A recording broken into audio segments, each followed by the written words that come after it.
Olá, amigos do canal Importante é Saber.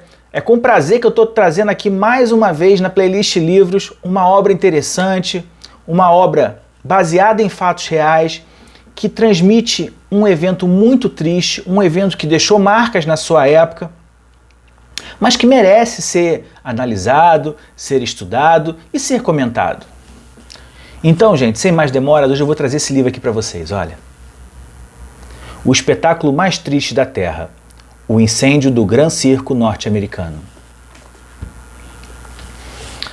Vamos entender essa época, gente? Eu acho que é importante. 17 de dezembro de 1961. Niterói, uma cidade que pertencia ao estado do Rio de Janeiro, num verão quente, um calor muito grande. E a gente tinha a chegada do circo, um grande circo, com todas as atrações que um circo deveria ter.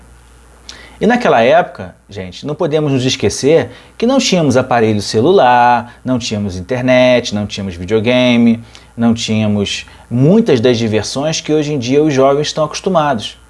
Então, quando um circo chegava a uma cidade, ele era uma atração, só se falava nisso.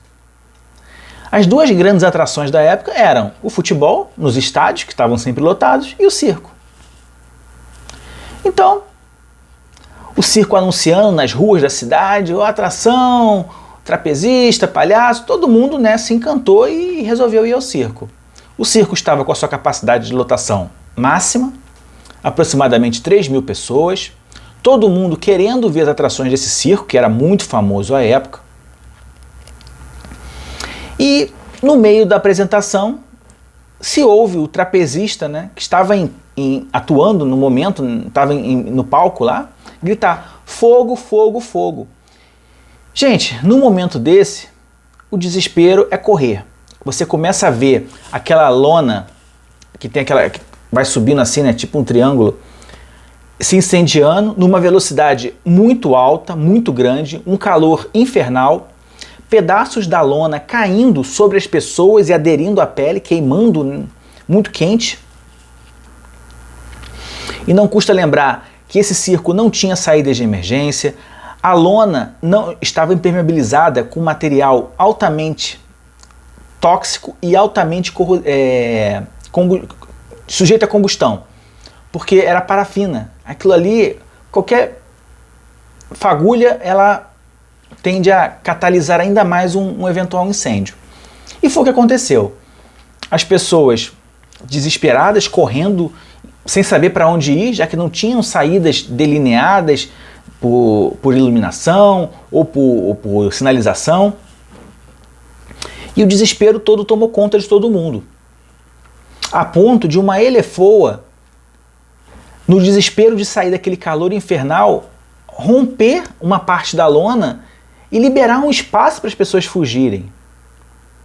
Apesar dessa mesma elefoa ter pisoteado algumas pessoas que já se encontravam caídas, ela ajudou, porque ao liberar aquele espaço muito grande, foi possível as pessoas saírem correndo para fora daquele inferno de Dante que se encontrava aquele circo. Independente disso também, gente, não podemos esquecer que 70% do público era de crianças, que tem mais dificuldade de correr, de achar um lugar seguro, de acompanhar os seus pais para sair. Às vezes você via um adulto com 2, 3, 4 crianças. É muito difícil para um adulto conseguir se deslocar segurando 4 crianças e correr, já que o incêndio tomava cada vez mais proporções enormes. E é nesse contexto que a gente tem esse trágico final. Segundo relatos da prefeitura de Niterói da época, oficialmente foram contabilizados 503 mortos, um número assustador.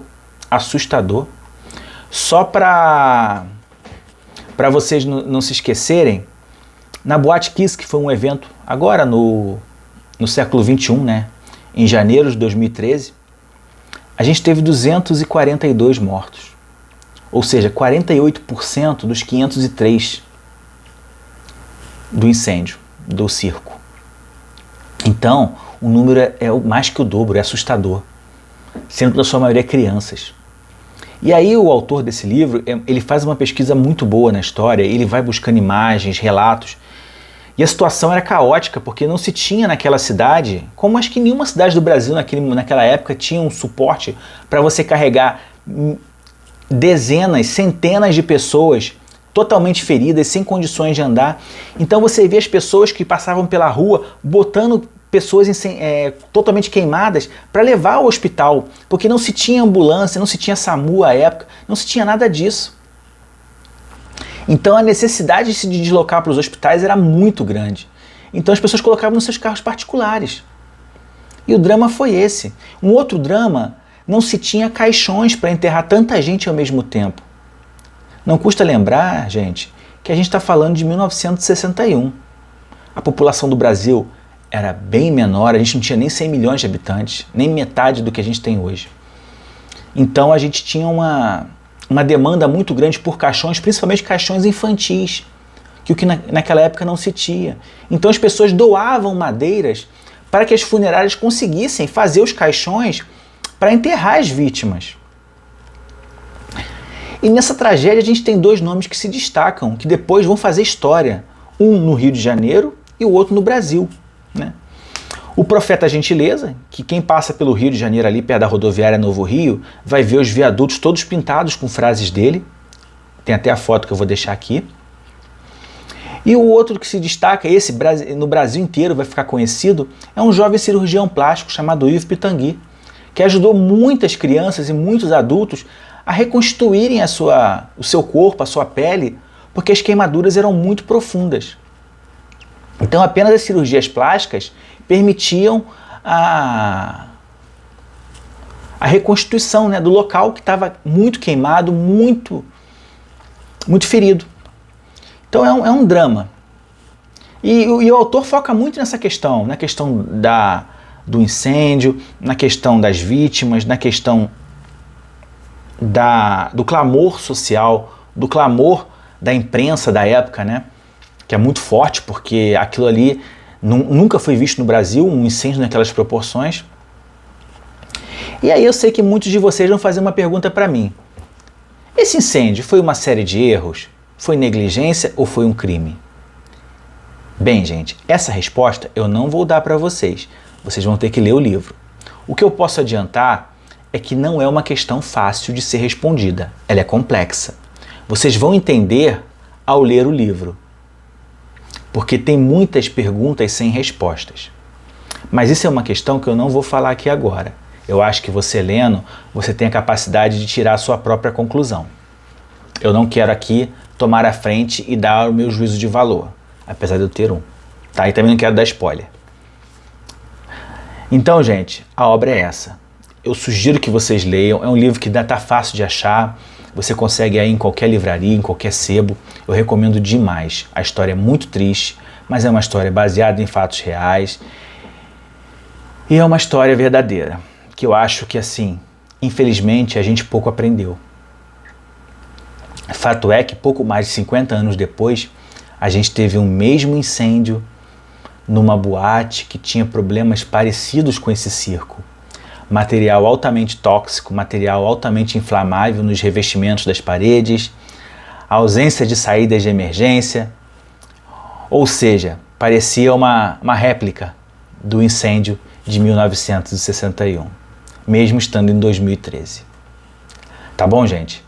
Então é isso. Fica a dica, o livro é excelente, espero que vocês gostem do livro, vale a pena ler. E quem gostou do vídeo, dá o like, compartilha, se inscreve, não deixa de ativar o sininho para receber a notificação aí. Já somos 512 inscritos, gente, em menos de 4 meses de canal. É muita gratidão que eu tenho por todos vocês. Muito obrigado por acompanhar e por acreditar nesse projeto.